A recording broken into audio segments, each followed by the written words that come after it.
Have you guys got any bold predictions for 2023? Anything you'd like to see happening with the game this year? England win the World Cup under Steve Borthwick. That's all I want to see. Oh, Actually, we'll start off, before we even get there, we just need to win the Calcutta Cup back first. We haven't had that in donkey's years, so it used to be a given. When I played, it was a given. We'd smash Scotland every year. We haven't won it for a long time. Don't even know when the last time we beat Scotland was. So we'll start off. We just want the Calcutta Cup back. How bad's that? That is an Englishman's priority for the year, just to win the Calcutta Cup. I mean, for me, it's one of them. We've had it twice now in the last 3 years. 5 out of 6 or something like that. So, too easy. Like for me, Scotland, the World Cup, it looks like the impossible task, doesn't it? You're fucked. I genuinely think we will win one of them games. I don't want to say which one, out of Ireland and South Africa to qualify. I thought you meant one in your group. I reckon we'll win 3. 3? Well, you just said 1. Yeah, but I don't want to be disrespectful to Tonga or Romania. Mate, you've lost to Tonga before. Romania might be all right now because Andy Robinson's gone. He was coaching them, so they might be all right now. So I'm worried. I weren't worried before. But the big one is South Africa and Ireland. I know we're a long way away, but I think we'll win one of them. I'm not going to say which one because I could motivate that team, and I don't want to embarrass myself if it doesn't happen. But I predict Scotland will qualify for the quarterfinals of the World Cup. That's one thing that I'm thinking. Ludicrous. Negatively, I think we might see another team fold. God, you just said you were going to be positive, James. You just said I know. I'm really sorry. So we'll just skim over that. And I think there's going to be massive changes in the global calendar after the World Cup. I know I've mentioned that before, but I don't think it's sustainable. And we can talk about the rugby over the last few weeks in terms of 5-day turnarounds, the travel that's involved. We can maybe reference the Champions Cup again and some of the comments that have been made around that with the South African teams. But I just don't think rugby as we see it at the minute is at all sustainable. We know that, but I think after the World Cup there'll be some big changes. Globalisation of the seasons around the corner, central contracts. I think there'll be some big stuff happening. Bill and Bill are waking up, are they? No, they're still asleep, mate. It's been Christmas, New Year. They are in a food coma. Why have been horrible? Goodey, you expecting to see anything big happen this year? Any bold predictions? Listen, it's an exciting year, isn't it? There's a lot of water to go under the bridge until we get to that World Cup, but that's on everyone's mind. Once you step foot into a year that's got a World Cup in September, October, I can't wait for it. The build-up's going to be amazing. The Six Nations is it's an amazing tournament, but everyone's going to have half an eye on that. We've got, as an English team now, hopefully a bit of a bounce under Steve Borthwick with a new coach, new energy. And I'm speaking to a lot of people. A lot of people are talking to me about this England team now. They're like, there's hope. You know, you make one change at the top. You get rid of Eddie Jones, who people were fed up of, and we spoke about it on here. But there's now a massive amount of hope of a coach may start picking players in positions. He may start picking on form.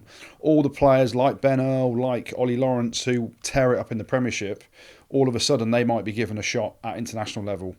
And there's a massive amount of hope and expectation around England now that we are hopefully going to move forward in a way. And the exciting thing is that the World Cup's at the end of it, and in our group we've got Argentina and Japan, and you'd hope that we can qualify for a quarterfinals, semi-finals, and then who knows. So that's what I'm excited about. Bold predictions: England are going to win the World Cup.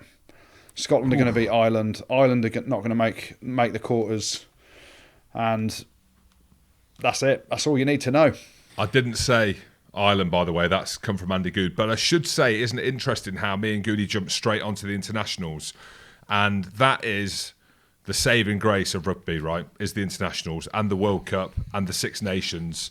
None of us have spoken about Europe. Not that we're being horrible on Europe. None of us have mentioned the Premiership or the URC, because I think there's some obvious stuff around that. You know, will it be a South African team for the URC? Will it be Leinster, for example? The Premiership is, in my opinion, a 2-horse race.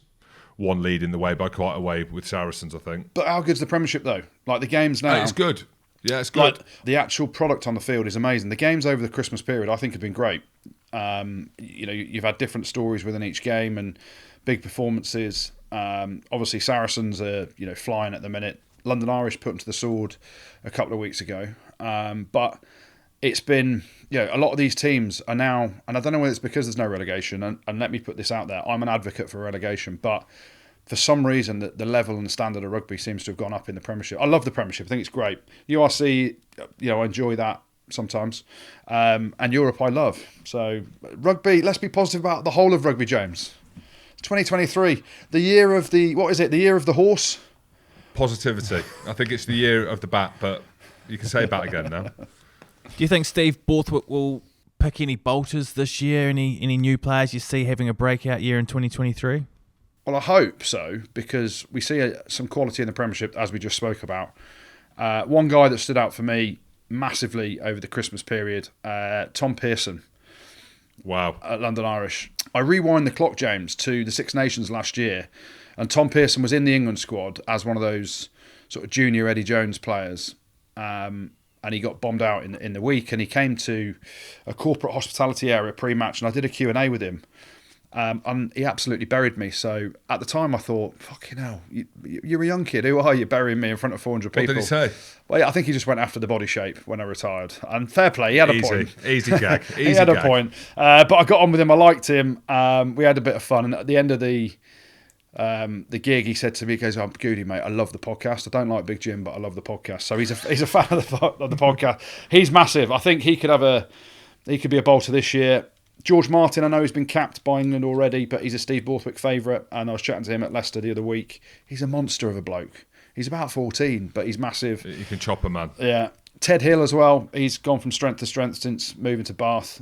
So there's kind of 3 forwards, and I looked at 3 backs as well. Ollie Lawrence has been, basically since we had him on the podcast, he's been unbelievable. And I think his last game for England was the Calcutta Cup game a couple of years ago, wasn't it, when he didn't really get a look in.